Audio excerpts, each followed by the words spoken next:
I hope everyone can hear me. I don't have a Chicago accent. This is a Pickering accent. So way east, way east. Thanks for having me here today. I really appreciate it. Thanks to Toronto Soccer Association. Thanks for Alan Gould for having me in. I hope everyone can hear me. I'll put my coaching voice on. So hopefully it lasts for the 45 minutes to 1 hour that will be allocated to give you guys some information. The information we're going to give you today is kind of twofold. We think it'll help you as coaches, but probably just as important, it will help the parents that you work with in your teams and your clubs. So if you gather up some of this information, we think if you then communicate that to parents, it will help parents understand long-term player development. That's a difficult audience. It's a difficult group to communicate with, and the real path of communication is through the coach. So if the coach understands some of the concepts, the philosophies, some of the ideas, and can then successfully communicate that to the parent, we're all happy, right? Everyone can play in the sandbox together and have a good old time. We're going to try and tackle several things today. We're going to talk about a holistic approach to player development, a holistic approach to dealing with young human beings. We're going to talk about a four-corner model. Some of you may be familiar with that already. We're going to talk about a player-centered approach to playing soccer. Right now, for the most part, it's adult-centered. Adults make a lot of the decisions to what happens in the game. We're trying to change that it's a player-centered approach to playing and coaching soccer. We're going to talk about competition, some truths about competition. What is competition? What does competition look like? How do we manage competition? We're going to talk about that. We're going to talk about playing formats in small-sided games. Now, as coaches, you're probably very familiar with the benefits of small-sided games. Some of our parents aren't. So taking that information and hopefully passing it on to the parent group. We're also going to talk about coaching education. Coaching education in Canada, and specifically Ontario, has changed in the last year to 18 months. And it's changed to focus on a player-centered approach to coaching. So our coaching education programs, and I know many of you in the room have taken them. I recognize some of the faces. We'll have to change our coach education program and how we deliver information to young athletes. We're going to talk about the National Long-Term Athlete Development Plan from Canadian Sport for Life, who are the governing body for all sports in Canada. We're going to talk about Canadian Sport for Life and their 7-stage long-term athlete development model and how that was tailored, tweaked, adjusted to suit our soccer environment. We're going to talk about stage of athlete development, stage of soccer player development, and where do your players fit and how we're going to manage that. And then the end of the presentation, we're going to talk a little bit about festivals. So just to get us started, we're going to talk about developing the whole person. We scratched out the word player there. Very few of our players are going to go on and play for Canada. Very few of them are going to go on and play for professional clubs. We'd love them to do that, but obviously those opportunities are limited. We want our players to play the game, enjoy the game, and you heard Joe talking about falling in love with the sport. As a coach of youth soccer players, I think that's our #1 objective, to create an environment where young players fall in love with the game and want to continue to play the game right through their entire lives and play as they're older adults.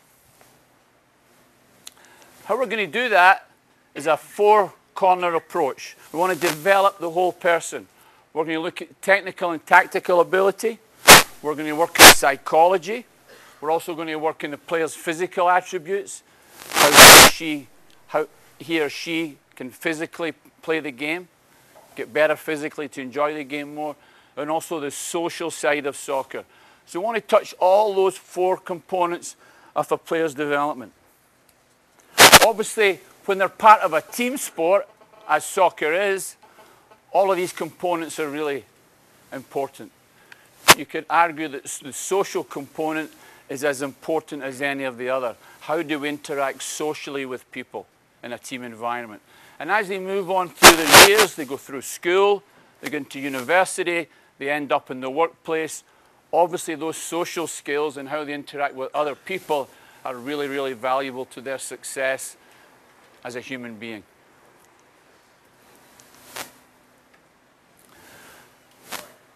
The four-corner model, we talk about physical, social, psychological, and technical and tactical development of our players. Right in the middle of that is the player. The player is in the center of everything we do. Unfortunately, it hasn't been something that we've been doing a good job of in the past, where we really haven't focused too much on the player. It's been adult-centered. Probably a good example of how adults have impacted the game is how we create teams and how we create leagues and how we create schedules. An example is the chronological selection of players. We go from January to December and we pick the best players based on their chronological age. So let me ask you a quick question. A player born in January or February, let me start again. An 8-year-old player born in January or February, will he or she be better than a player born in the same year but born in October, November, December? What do you think? Who would probably be selected? No. The early child. Usually a child born in January, February, and March in team environments, those are the athletes who are selected. Why are they selected?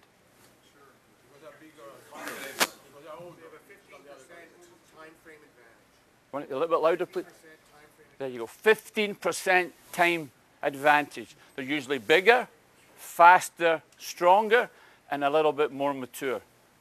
So as we go out and select players, that's the players who jump out. So we've got to try and change that, and that's a difficult one because it's convenient for creating schedules and leagues to grow chronological as opposed to developmental stage of the child. So that's an impact that adults have had in the game, that we have had in the game. So here's an example. The top group up here is they're both 14-year-old boys. Both photographs show 14-year-old boys. This is a group of swimmers. Even swimmers support Manchester United, I notice. And down here we have a group of gymnasts, 14-year-old gymnasts. Now these are individual sports. Swimming and gymnastics are individual sports, right? So what typically happens in an individual sport that doesn't happen in soccer? What's the difference? In an individual sport, do I compete against other athletes? Yeah. Can I compete against myself? So an example would be in swimming, getting a personal best. I might not win the race. I might even be last, but can be successful because I've achieved a personal best. My time is faster than my previous time. Gymnastics, a similar thing, right? I might not win the gymnastic contest, but I get a higher mark in my different events. The mark from the score from the judges is a higher score. Does that happen in soccer? Those individual achievements are lost in a soccer team. So we have to manage that, okay? For example, how would, these are 14-year-old boys. This boy here, you can't see his number, but 158. How would he do competing in a team sport against this kid here? Probably not so well. If this kid and this kid, both 14, were going to jump to head the ball, who would you put your money on winning the header? If these two 14-year-old boys were having a race for the ball, a breakaway to put the ball in the net, who's going to win the race to the ball? Probably the bigger, faster, stronger kid. So that's some of the challenges we have when we talk about chronological selection as opposed to development. Okay? And that's a wolf in sheep's clothing that we're fighting against, is making sure that all children can get an opportunity to be the best. Right now in some environments, 8-year-olds and 9-year-olds are selected out of programs, mostly based on chronological age, because they're not bigger, faster, stronger. Individual sports doesn't happen as much because they can achieve success competing against themselves. In soccer, that's obviously different. So who would agree with me when we say that self-confidence is an important quality in sports? Yeah. So how would we improve a child's self-confidence and self-esteem? Who can give me some ideas on how we would do that? By giving positive feedback. Positive feedback. Anyone give me an example of positive feedback? Go ahead. Well, you encourage the kid, even if you make a mistake, you just try again. Good. Key word there, mistakes. Who allows their athletes to make mistakes? Yeah. But then they have to fix it. There was a great point. There was a point raised earlier during Joe's fabulous presentation from the Positive Coaching Alliance, talking about coaches or teachers. Okay? Do teachers allow students to make mistakes? Is it seen as part of the learning process? I make a mistake, I give the child tools, the child fixes it. In the past, as soccer coaches, we have told players the answers, right? Because it's easy. We've used that command style of coaching where we tell players what the answer is. Is it best to tell a player the answer or ask the player a question so he or she thinks about the problem and they come up with the answer? What would be the best? Asking the question. Maybe using some guided discovery techniques. Show me what you think you should do in this situation. Show me who you should pass the ball to. Show me how you should receive the ball. In previous ways, we've told children what to do, and they do it because the coach told them to do it, and they don't truly understand the game. We want to involve them in the decision making. We want to involve them in their learning so they truly understand the game. And if they truly understand it and they're hungry for information, they're going to come back and want more. So we want to get more involvement with the athletes and their own development. Is it okay to fail? Hands up anyone in this room who has never failed. And we're all doing okay, right? Everyone's doing just fine. Let the kids fail and then give them the tools for them to come up with the answers.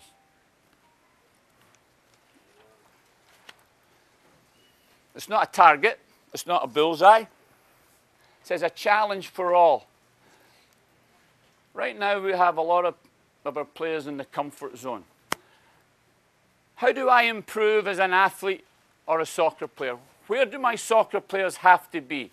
The comfort zone, the challenge zone, or the stress zone? Where do you... The challenge zone. The challenge zone. Anyone get any other ideas? Anyone disagree with the challenge zone? So our job as coaches, I believe, is to take our players from the comfort zone into the challenge zone, right? An appropriate challenge. What could happen if I take my players from the comfort zone into the challenge zone? What could potentially happen?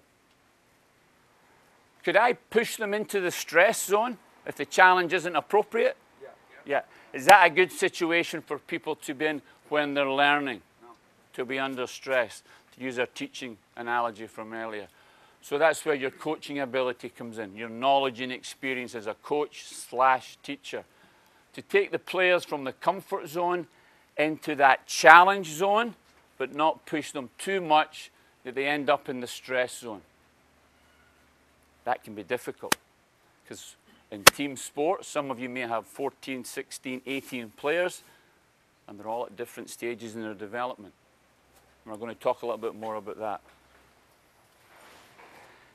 Now, as players come out of the comfort zone into the challenge zone, okay, that comfort zone is going to get bigger. The challenge zone is going to get bigger. So each of those zones will get bigger as your players progress, improve, and develop. Would you agree? Yeah?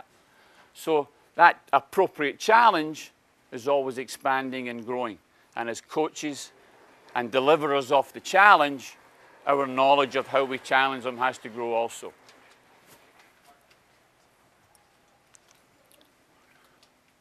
I need a couple of volunteers. Would you like to help me for a second? Would you want to help me for a second? There's no prize, unfortunately. Why don't you just hold that piece of rope? Why don't you just hold that piece of rope there? Just go a little bit further. Okay. Can everyone see what we're doing here? We're holding a piece of rope, and the piece of rope's about chest high. Just drop it a little bit, guys, maybe to your waist high. Okay. Now, if we had 10 children, 10 soccer players, and we said, okay, we want you to jump over this rope, okay? And if you're not able to jump over the rope, you're out. And we keep jumping over the rope. We keep raising the rope up until we have a winner, okay? So we have, let's say, 14 children. They all take an opportunity of jumping over the rope. And eventually we'll have one winner. The child, or children who can't jump over the rope at that height, they're out the competition, right? They've got to go off and sit in the corner and wait. What's the problem with that? Yeah? Did everyone hear that? The child who's out first needs the most practice. The child who wins, do they need more practice? Think about going back. So the player who needs the most practice is out of the competition first. They're never going to get any better. The players who are really good, they're not going to get any better either. Because as soon as they win the competition ends. Can one of you just go down on one knee? So if I have my rope like this, slanted, like we see here, and we ask the player, jump over the rope at the position you think you should jump over. They'll pick a spot, they'll jump over it. Once you're successful in jumping over there, move up a little bit higher. Till you find the place in the rope where you're appropriately challenged to jump over. So they move up, or they move down, and they practice jumping the rope. And then they're going to get better. And they move up. They move up the rope to the challenge. And they keep practicing and practicing. Round of applause for my two volunteers, please. Thanks, guys. Thanks very much. Thank you. Thanks. So what have we done in the soccer environment? Do we do that with players? We give them a challenge as a group. Everyone must do the same activity. We try not to use the word drills. That's what soldiers do when they march in front of palaces and stuff. So we give the children an activity and we say, if you can't complete the activity, you're out. Does that help them? But it's convenient, isn't it? Because it's adult-centered. This is easy for me. I designed this practice. It's a wonderful practice. The players who really need it, unfortunately, are not going to get the practice they need. So we get this situation. All right? Is that a fair challenge, especially for the little guy? I think he's going to eat them. That's what he's going to do. I think it's lunch. So that's what we're creating. We have to be able to design our practices that everyone's involved and everyone finds the appropriate level of practice that they're going to succeed at. Is that easy? Not easy. That's when I really have to think about how I design my practice to involve everyone in the practice. Guys, that was the best demonstration I've ever had. It was fantastic. So if you've done this with kids sit themselves out? When kids play, do they say, oh, I'm unsuccessful, I'll sit out the game? Would kids do that? So who forces that upon them? I've done it. I've done it. The coach forces that upon them. Kids will find the appropriate level of challenge for themselves for them to be successful at. And then they'll move up into that challenge zone, and they'll keep challenging themselves, and that's when they get better. Now they're getting better because they're getting practice. So think about the horizontal line and slanted line. And our friend having lunch. What's wrong with this? Is there anything wrong with it? What do you see?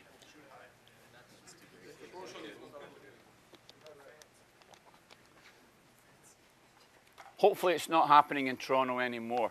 I can remember not so long ago, and in some parts of this province, that still happens, where we have 10 and 11-year-old males and females and a goal designed for adults. I don't know, is it?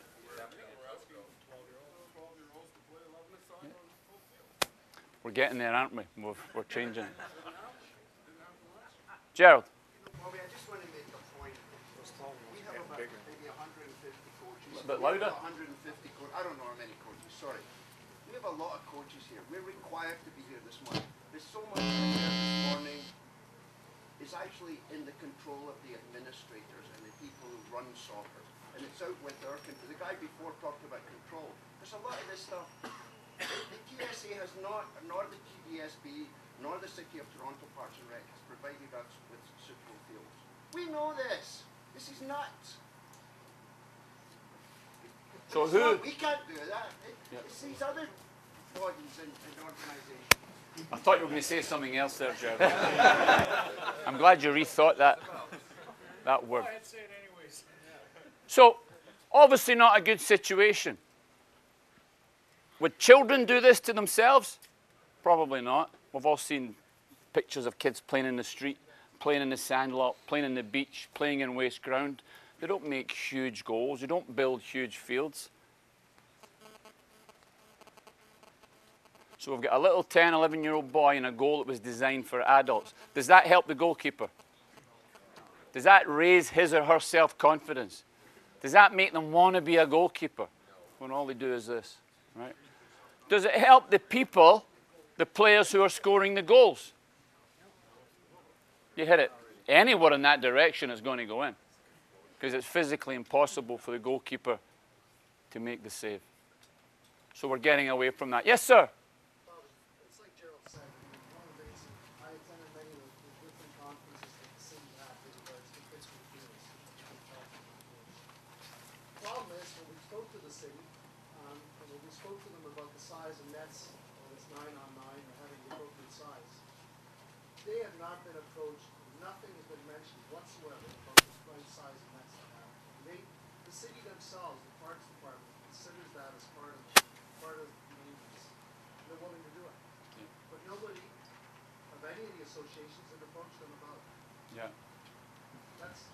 We're a year into planning. The park fees this and that, and they're not even aware that they've got any adjustments to that. So someone from the club or the association has to make that contact with the appropriate people in the municipalities, the Parks Department, the school board, and introduce themselves and say, here are the types of fields we need for our children to be active and stay involved in sports. And it is part of my portfolio to go and meet with some of these people, the decision makers in the cities, the municipalities, the parks. It's not the top priority, there's other priorities, but it is something that's in my portfolio to go and meet with these people and try and communicate with them, educate them if you like, on what size of fields we need for our kids, the appropriate size. We've come a long way from this though. I can remember coming here and we had 7 and 8-year-olds playing in fields that size, and we introduced 7v7 soccer. So we've come a long way. It still happens though.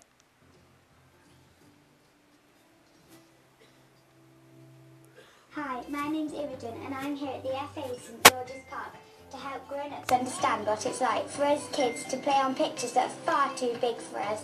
I've been playing football for 3 years now, and last year when I turned 11 I had to play on a full-size pitch. The goals were massive and the pitch was so big that only the biggest kids could keep up. Our goalie couldn't even kick the ball to the halfway line. Some of my friends stopped playing for the team and it just wasn't as fun. We're here today to see how grown-ups would feel on a pitch that felt this big. We're using a super-sized goal, which is the same size as if my keeper stood in an 11-a-side goal. The goal is this wide and this high. A bit too big for me. The FA has drawn out this pitch, which is the same for adults as it is for kids playing on a full-size pitch, so they understand what it's like for me to take a corner, which is all the way over there. We've got some kids coaches here today to play on the pitch, and to see if they agree with us that we need to match kids' pitches to our size. And to give them a hand, we've got former England player Steve Hodge on the team. Let's have some fun!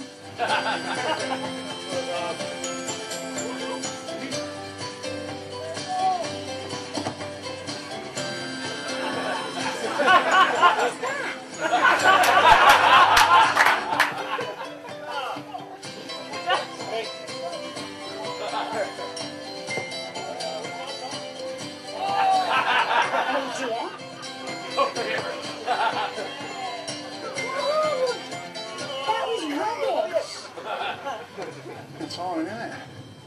Too tiring for me. What did you think then? I thought that was very hard. It was kind of looking up and, well, my teammates, where are they? Can't quite see them because they're so far away. And it was a big pitch and kicking the ball a long way was really hard work, so it wasn't that enjoyable, to be fair. Just so big. The corners, I took a corner and didn't get anywhere near. I felt like I was really lost on the pitch, you know. I didn't feel like I was part of the game. What did you think then?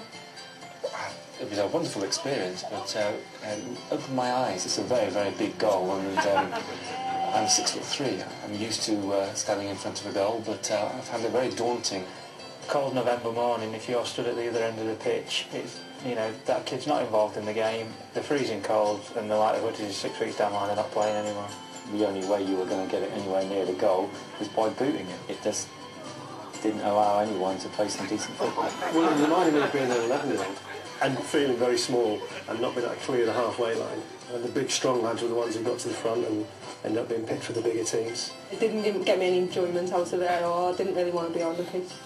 Now do you see why they should make the pitch the right size for me? Absolutely, I think the FA is spot on. I think they've got it right with you kids, because that pitch is far too big for you. It's far too big for me as well. So the FA are doing the right thing by giving you a smaller pitch. You can get more touches of the ball, enjoy the game more and play it more, and hopefully get a lot better as well. I think you're right what you're saying. Thank you.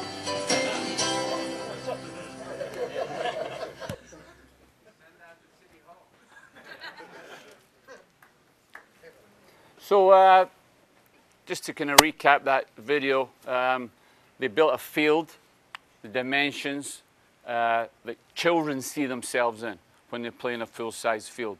So they ratioed the field and the goals, and physically and mentally how challenging that was for international player. So trying to put the adult in the child's shoes, what they experience when they play in a large field and a large goal. And they forget about the ball, eh? They forget about the ball. The ball, yeah. Those guys, they have to play with the ball number 8. Yeah, yeah. So then we're going to see how they kick that ball. Yeah, it's a very good point, isn't it? Very good point. So all the tools we use are appropriate. Size of the ball is obviously one of the most, if not the most important tool. That's the toy they've come to play with, and it's how more enjoyable can we make playing with that toy. So small-sided games, I'm assuming we're all very educated and knowledgeable in the benefits of small-sided games. As the children grow, cognitively, physically, socially, we increase the numbers. So we go from 3v3, we go to 5v5, 7v7, 9v9. Small-sided soccer is anything below 11v11. It can be 1v1. It's a game. It's a competition. There's yes, sir? Do you think it's good at the end of a coaching session to, if you've got 16 kids or 14 kids, after you've played small-sided practice, different, is it good to play a full-size game for 15 minutes and let them play if you've got the facility? Because I often think if we've rented the facility and you've got the, you know, let them have a game at the end. And it sometimes is a bit chaotic, but they seem to enjoy it, and you are trying to sort of make the points that you've used and made during the small-sided games, or should you just not play a What, game how, at the end. how old are the kids, coach? Under 10. So they play 7v7. 7v7. Would it be apropos to play a 7v7 at the end if you've got the facility, or just let it peter out with small-sided games? We are recommending, CSA and OSA are recommending that they play small-sided games. Okay. We want, technically, it's where our weaknesses are, excuse me, and we need to improve our technical ability. Canadians are big, strong, and fast, athletic. We have no problems competing athletically with other countries in any sport. Technical skills is where we fall down, unfortunately. Technically, I only improve when I'm on the ball. So as many touches I can get on the ball, the more I'm going to improve technically. And we're just going to get into that right now. Why less equals more? A great question, coach, and it's something we're going to talk about. Some numbers up here, but some studies that were done, and there's more than this, and I'm sure you can Google and research your own information. Spain, 7v7. Touches per player, 22. In the 11v11 in Spain, 7 touches per player. 7v7 game in Spain, 26 attempts on goal, only 8 in the 11v11 game. Okay. 7v7, a goal after every 3 passes, 1 in 12. England, 4v4, 235 passes. In the 8v8 game, 100 passes. And it goes on and on, right? Here's a really good one. 1v1 situations. So that ability to defend 1v1 or the ability to attack 1v1. 325 1v1 situations. As opposed to only 100 in 8v8. I apologize, being Scottish, I probably shouldn't show this, but they're very much into analysing the game and dissecting the game. So in Scotland, they're saying here, this is the important one, I think. Ball out of play. In the 11v11 game, the ball is out of play for 14 minutes. In a 4v4 game, it's only out of play for 3 minutes. So there, the ball's in play more. That's the toy we've come to play with. We're going to have more fun. Gerald. So even more, Gerald, right? So the ball is only out of play for 3 minutes. He's referring to the percentage of the game that the ball's out. Yeah. Attempts on goal. 4v4, 57 shots on goal. 11v11, only 12. So see the benefits in the numbers. The science backs up what we as coaches understand. The science backs it up. The studies back it up. There's some great information from the University of Cologne in Germany. Same types of stuff. So if you Google University of Cologne, small-sided games, you'll see similar studies, similar numbers. Yes, sir? Is the study proves that the smaller the size of a pitch and less players involved, the bigger contact, etc. How does it translate into what we have right now in Canada in TSA? What does it translate into TSA? I can't speak specifically for TSA. What CSA and OSA are recommending is 3v3 for under 6s, 4v4 for U7s, 5v5 for U8, 7v7 for 9s and 10s, 9v9 for 11s and 12s, and they play the adult game starting at 13. That's where we want to get to. Different districts are in different places right now. Some are further ahead than others, but by 2014... Sorry? What is the advantage to playing 5 versus 5 in U8? The advantage of playing 5, you could play 4v4 or 5v5. The advantage is, as they get older physically, cognitively they develop, physically they develop more. We think that 4 players and a goalkeeper is enough of a decision making. That's what they can handle. There's enough of a challenge spatially and spatially and physically that the players can handle. You have a team of 14 players, so 5 playing and 8 sitting on the bench. The recommended roster size for 5v5 is 10 players. So, When are the recommendations going to stop being recommendations? Yeah. 2014. Because you got recommendations and you got 60 different districts doing 60 different things. When are we just going to say, if we want the game to change and progress, this is how we have to do it. Done. If you don't do it that way, we'll play another sport. It goes back to Gerald's point about field sizes and goals. So we have to allow time for that transition to take place. Certainly some organisations are further ahead than others. Some districts have taken it and said, we believe in this, we're going to do it. And they're a few steps ahead.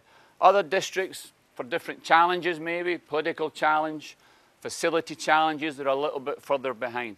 But we're saying by 2014, this is how the youth should play in Ontario.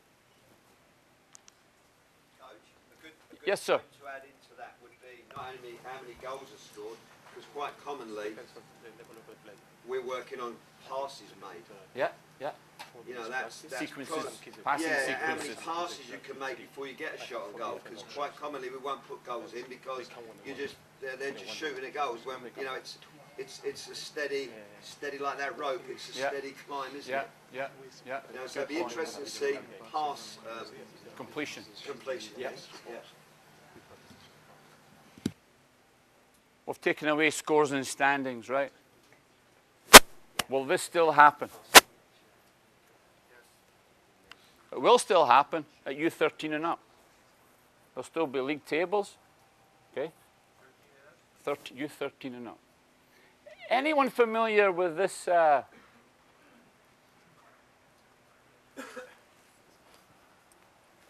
zero-sum game. Anyone familiar? I had the yes. Gerald, do you want to explain the zero-sum game? Isn't that? I think so. I think it's a game where you score a goal, then you can't score until the other team scores. Am I correct? No? You're kind of getting there. If you look at a soccer league or a soccer tournament, okay? Let's say, for example, sorry, go ahead. Sorry, I didn't mean to interrupt. No, please go ahead. Zero-sum game is my gain is your loss, so that the aggregate of both is 0. Perfect. Perfect. My gain is your loss, no one wins. Is that a different way of saying it? That happens in soccer. You have a league of, let's say, 12 teams. One team wins. That means there's 11 losers. You play in a tournament. Could be 100 teams in a tournament. One team wins. 99 losers. So in this example here, this kid has the ice cream. This kid doesn't. Little kid takes the ice cream. Now he's an ice cream. Big kid doesn't. That's what we're doing with the adult influence in the youth game. We've imposed adult measures of success into the youth game. No one wins here. No one wins, as the coach mentioned. No one wins in this situation. So we have to try and change that mentality. Coaching education. Here we see the coach talking to the children, asking them questions. Asking them questions. So maybe something's happened. We want to try and improve the situation in the game. The coach is asking questions. Who here would actively ask their players questions to get a response? Good. How do you find it? Is it easy? No. Some people say. It's a force to hand. What's the biggest challenge with asking young players questions? Yeah? Getting the responses. Getting the response. What do you typically get? Silence. Silence. So if you get silence from a young player, what would you have to do? I don't get that. No, you don't get silence from kids. You do not. No. There was someone over here. Okay, can I rephrase when I say silence? Of course. Because I coach the under 14 team, right? Okay. So these guys are very picky on people. So a lot of players, if you don't understand something, ask a question. Those kids who are embarrassed are not going to ask questions. So those kids are going to come silent. Yeah. Okay, so now you guys are getting it. So I had a statement over here. Because they don't want to get picked on. So we have to go from a complex question to a simple question. We ask questions that we kind of know they'll probably get the answer. The good chance they're probably. So asking the right question to the right people at the right time. That's difficult. That's a skill. It's something we have to work on as coaches. I still struggle with it, trying to impact players with questions. Gerald. I just wanted to add that one of the things that I find troubling in those situations is the children very often give me the answers that they think I want to hear or they've been coached by their parents to say. rather than truly expressing themselves. The parents and the teachers at the schools have already gotten their beef. And why do you play soccer? To have fun. I mean, it's like, of course you play to have fun, but there's other, you know, when do we get into competition? When do we get in? I think I'm referring to different types of questions, technical questions, tactical questions. You've got the ball here, Gerald. Who could you pass it to? Okay, the ball's coming to you out from the sky. What part of your body should you use to control in this situation? You've got pressure from behind you. Where should you play now? Those types of questions. So the player has to think about the problem. Again, player-centered. It takes more time. It's more work for the coach. But for true understanding and true learning to happen, the player processes a problem, and he or she comes up with, hopefully, the correct answer, if I've asked the correct question.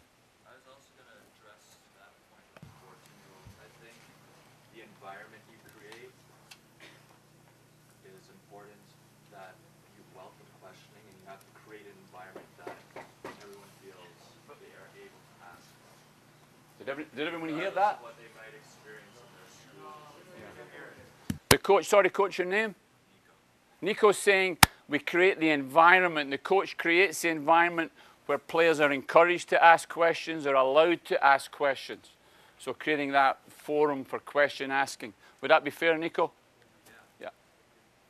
So this is where our coaching education is taking us. We want to ask more questions. We want to use more guided discovery. We want to use more show and tell rather than giving them the answers to the problem. Okay? It's like standing over the child at school and answering their exam paper for them. That's not going to help them. It's not. Doing your child's homework isn't going to help them. They might get a good mark, but later on in life, they're probably going to fail.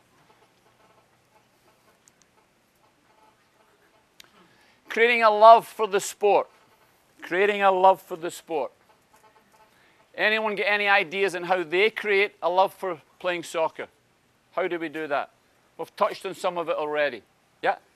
Let the kids play soccer. Let them play. Yeah? Anything else? Enjoy yourself. And yeah. If you're seen to enjoy it and the children see you enjoying it, wow, this coach really enjoys this. There must be something in this soccer thing.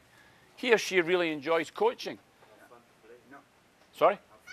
Have fun while they're playing. So I hear a lot of playing. Ramon? Be consistent with your message. Do you want to explain that, Ramon? In certain situations, there's certain ways to do things, right? You want a certain skill or a technique.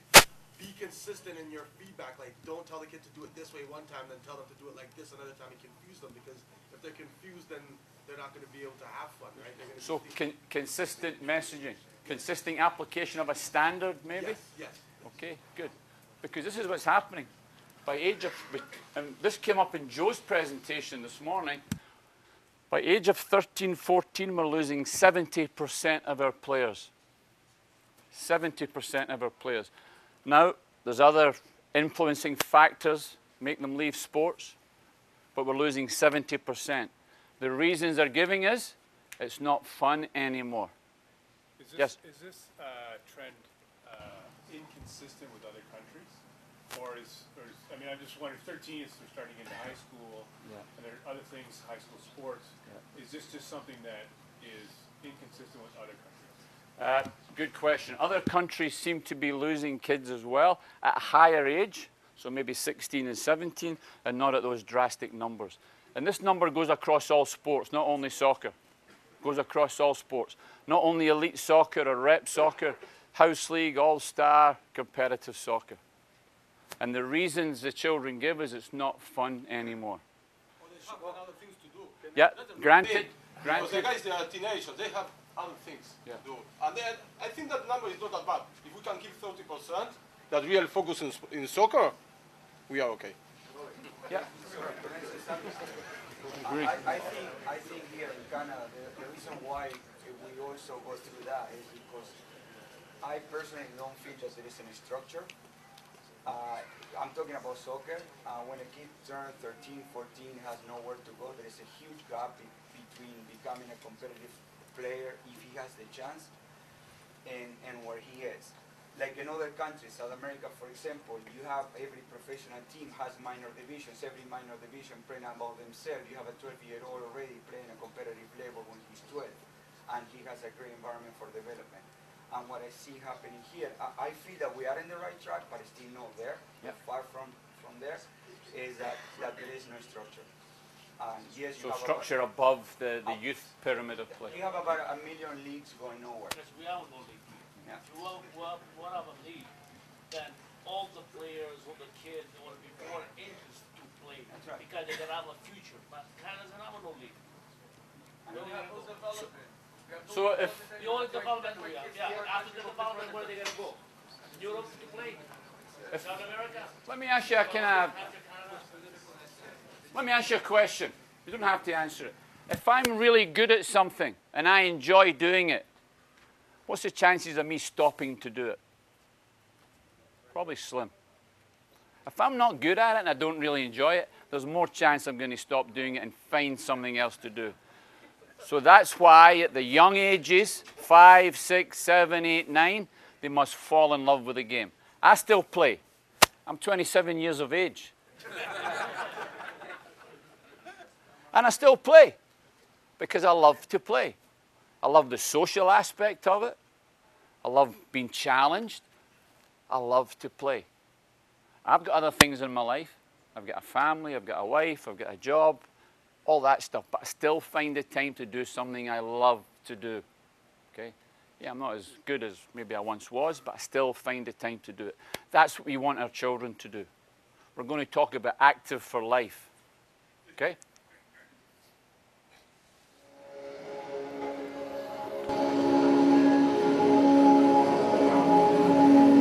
Only 10% of us get enough daily exercise.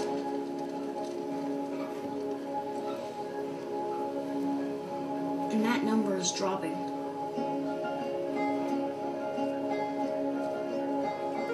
Nearly 30% of us are overweight or obese. We spend 6 hours a day in front of a screen. As a result, we now have a shorter life expectancy than our parents. But give us the right start in sports, and we'll never stop. Learn how at activeforlife.ca. I don't know about you, but when I first saw that video, I get a chill up my back. When children are saying, we don't expect to live as long as our parents because they spend 6 hours a day in front of a screen of some description. So it sent a chill up my spine when I heard that. So think about that.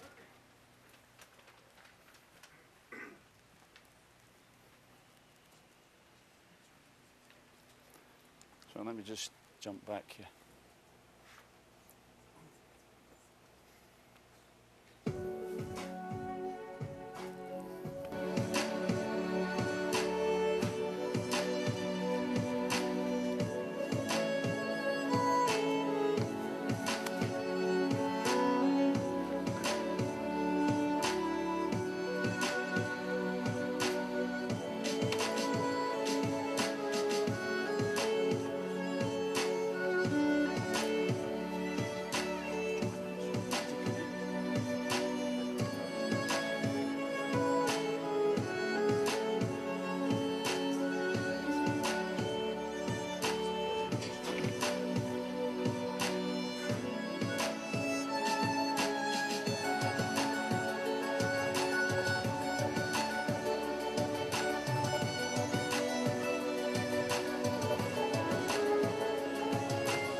So again, some thought-provoking messages there about the state of the nation, if you like, and where our children are heading, unless we create the right environment for them to fall in love with the sport, to fall in love with a sport, hopefully soccer, because it is the biggest sport in the world, the most popular sport in the world, and it's relatively easy to play. It's relatively easy to play. The comment, yeah? I find it's very hard to get kids to be dedicated to a sport. The reason being is these days parents are working 5, 6 o'clock, picking up the kid, let's take them to an activity. Oh, you're done this activity? Let's go, we got the next activity. The kids don't have work. I find we're coaching too much sometimes, and they don't have enough time to play by themselves. Kids are not going out in the park because parents are not home. If parents are home, they're tired, they don't want to go. So kids don't have that freedom to go out in the park and play by themselves and not be constantly instructed and change and The great point. It's an excellent point. So what do we have to do as coaches? We have to unstructure the structure, make it more fun to be in that structure. So we play more. We play more. We don't do drills. We don't have kids lined up. We don't have them failing and sitting out and waiting their next turn. Go back to the rope exercise. Practice becomes fun, engaging, challenging. They're part of it. We're asking them questions. We're allowing them to make mistakes. Creating that environment where it's okay to make mistakes and it's okay to ask questions. We want you to ask questions. We actually want you to fail. We want you to make mistakes because as a teacher, that's part of the learning process. So we unstructure the structure because they don't have unstructured play in their own lives. But right now, and in traveling around the province, practices are very structured. Thou shalt do this. Okay? Don't do this. Instead of saying, off you go and play. Play. And I deliver my message almost subconsciously in how I create my practices, how I create my games. And if anyone has attended any of the recent coaching education sessions, it's more about playing. Even at national licenses, A and B licenses, I know Ramon's been on one recently, it's more about playing. Let them play. Yeah, we've got to coach them, but it's more about them making mistakes and solving their problems. Making mistakes because in a free environment where there's no coaches to correct them, they're not afraid to make a mistake, not willing to make a mistake, and will learn from it. But if there's a coach around or somebody with authority, they're afraid to make that because they're going to... So again, it's creating that environment, that friendly environment where kids are allowed to make mistakes. So talking about long-term athlete development, it's a big plan, coast to coast, all across Canada. Obviously, we are impacted here in Ontario. There's 2 documents. Canadian Sport for Life, long-term athlete development is a granddaddy document. That is for all sports in Canada. Talks about the 7 stages of athlete development. We took, I say we, meaning the Canadian Soccer Association, we're all part of it, took that document and created Wellness to World Cup back in 2008. Started to be developed in 2006 and hit the streets in 2008. This document is available for download on the OSA's website and also the CSA website. I would encourage you to have a look if you haven't already. Okay? So it's a coast-to-coast big plan.